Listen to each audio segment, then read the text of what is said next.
Famous मीडियाच्या वतीनं पहिल्यांदाच हा प्रयोग केला जातोय की वेगवेगळ्या क्षेत्रातल्या मान्यवरांना त्यांनी त्यांच्या क्षेत्रात आणि समाजात दिलेल्या त्यांच्या योगदानासाठी त्यांच्या कार्याची दखल घेऊन त्यांना हा फेमस मीडिया अवॉर्ड देण्यात येतोय। त्यांचा हा पहिलाच प्रयत्न आहे आणि सगळ्यात महत्त्वाचं या कार्यक्रमासोबत झी 24 तास जोडलं जात आहे। चांगल्या कामगिरी करणाऱ्या व्यक्तींचा इथे सन्मान होतोय, त्यामुळे झी 24 तास या एका उपक्रमाशी जोडला गेला आणि या उपक्रमासोबत जोडलं जाताना आम्हाला तितकाच आनंद होतोय।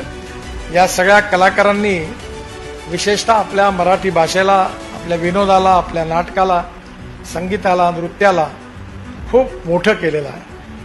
अनेक जण आहेत त्यांनी समाजातल्या विविध क्षेत्रात उत्तम योगदान केलेलं आहे आणि म्हणून या सगळ्यांना रिकग्नाइज करणं खरं म्हणजे हा सन्मान म्हणजे त्यांना रिकग्नाइज आणि रिस्पेक्ट देण्याचा सन्मान आहे आणि म्हणून या निमित्ताने ज्या सगळ्यांचा आज सत्कार होतोय त्या सर्व कलाकारांना, खेळाडूंना, उत्तम कार्य करणाऱ्या व्यक्तींना माझ्या मनापासून शुभेच्छा।